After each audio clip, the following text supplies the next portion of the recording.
We've got the guy that tried to shut the engines down out of the cockpit, and he doesn't sound like he's causing any issue in the back right now. I think he's subdued.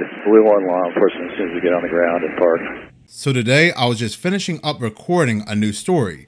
This story had nothing to do with planes, and oddly enough, it had nothing to do with the plane lady.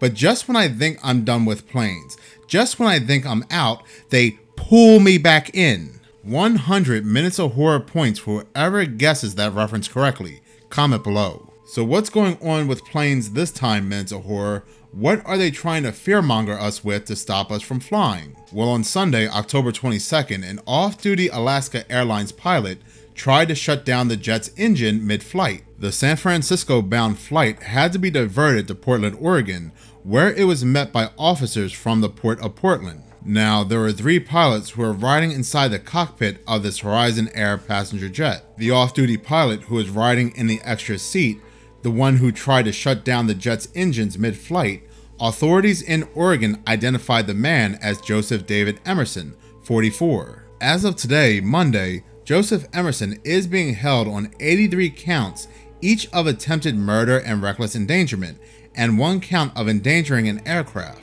Thankfully, with the captain and the pilot reacting quickly, engine power was not lost, and the crew secured the aircraft without incident. Alaska also said in a statement that no weapons were involved as well. The Federal Aviation Administration said it was helping law enforcement investigations, but declined further comment about the incident. FAA records indicate that Emerson has a valid license to fly airplanes. Now here's where the fear comes into play, because the media is letting us know there have been other crashes that were deliberately caused by pilots. Authorities said that the co-pilot of a Germanwings jet that crashed in the French Alps in 2015 had practiced putting the plane into a nosedive. In 2018, also involving Horizon Air again, a Horizon Air ground agent stole an empty plane at SeaTac International Airport in Seattle and crashed into a small island after being chased by military jets that tried to scramble to intercept the plane. The man told an air traffic controller that he wasn't really planning on landing the aircraft and described himself as a broken guy. So not only do we have to worry about pilots dropping dead from heart attacks left and right, but now we also have to worry about the pilot's mental well-being. 30,000 plus feet in the air and your life is in the hands of these pilots. Now, I will admit I am part of the fear-mongering problem, so much so that I even scared myself. I've made many videos about planes and the plane lady, and when I board a plane for business reasons, I look out for MFers that are not real. I feel like I have a target on my back, sitting there sweating beads, waiting for anything to pop off. But there is a real horror element about planes. Like I said, you are over 30,000 feet in the air, pretty much inside a box. You have no control over your own life on an airplane. So anything outside the norm, any little thing that goes wrong in an airplane can produce real fear. Now, the FBI in Portland said it was investigating and can assure the traveling public there is no continuing threat related to this incident. But it does not mean there is not other threats out there, and that is true. Because as of 2023, we are hearing a lot of strange, weird, and pretty much upsetting news about planes lately. Yes, there were multiple strange stories of people panicking on their flights, seeing something to them that was not real. Now, whether it was the paranormal or them just being drunk. Outside of that, as I also reported, there were 46 near hits where major airliners almost crashed into one another in the month of July alone. In most of these near collisions, these planes were so close to one another, they were only 100 feet apart. And you have to realize these planes go about 500 miles per hour, so 100 feet is nothing to an airplane. There were multiple stories where planes were having mechanical failure, like the Southwest jet where its engine caught on fire. There was another Alaskan jet where its engine exploded. There was also that very scary story that I covered where multiple big airline companies were using fake parts inside their aircraft. Companies like Delta, American Airlines, and United were using much older engine and turbine blade parts, the most important parts of a plane, and putting them on their newer aircraft. These older parts were meant to go in older planes that were meant to fly shorter distances, but they were being put on newer planes that are flying longer distances, so this could have had a very catastrophic end. There were feces, throw up, and blood also found on planes.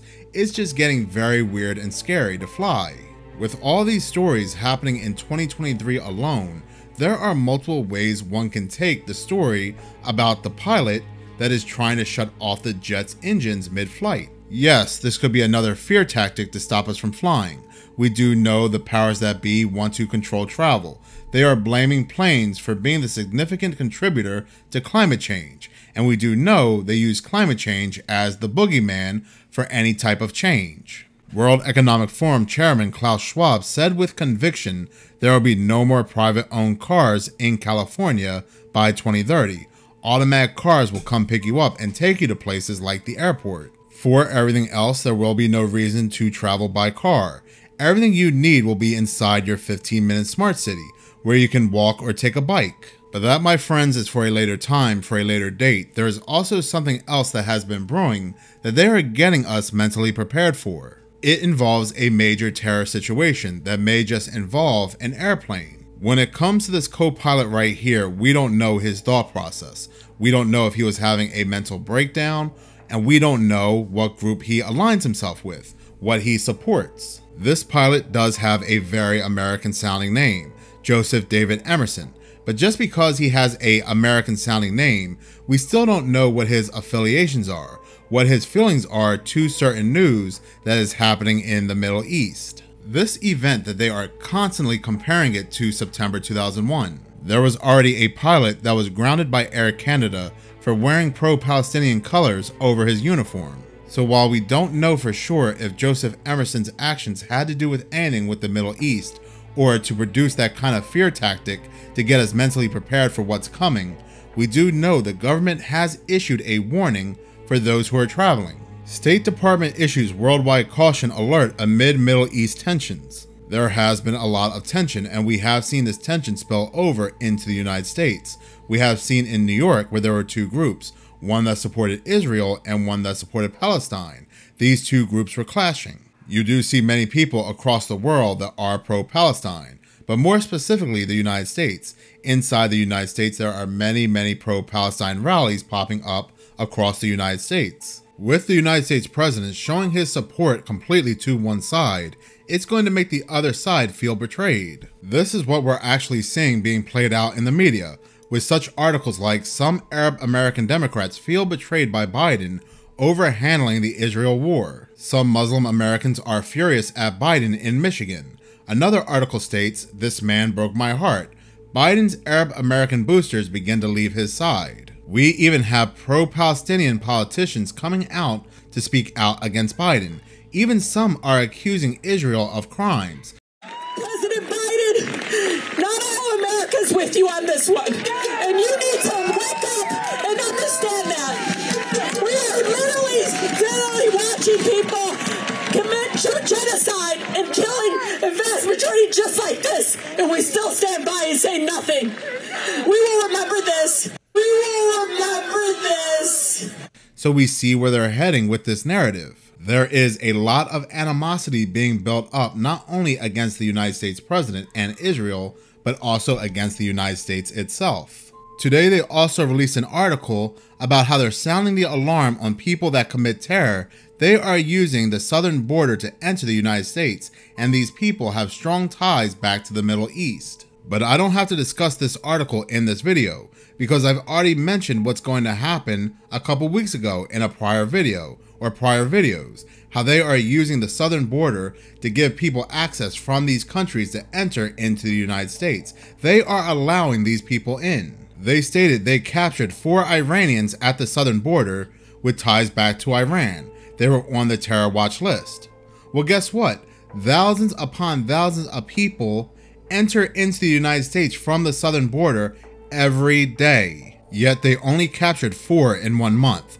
Very reassuring. They're not only coming over here to commit terror, but also to recruit, to put ideas into people's heads. But this is all a part of the game. For years upon years, they have been telling us how weak the southern border is, how easy it is to cross into the United States from the southern border. That's all we've been hearing in the media. So of course people from other countries that want to commit terror into the United States will gain entry through the weakest part of the United States. They say we have to give billions upon billions to our allies to help fight their battles, because if our allies are protected, then the national security at home is protected as well. But at the same time, let's make sure we have a very weak access point into the United States and make sure we tell everybody about it. It's like my front door lock being busted and I go to the news and say, well, I have no idea how I'm going to fix my front door lock to my house. It's just going to remain open for the meantime, so I hope you bad guys don't break into my home. This is all barnacles. This is all just cheese and crackers.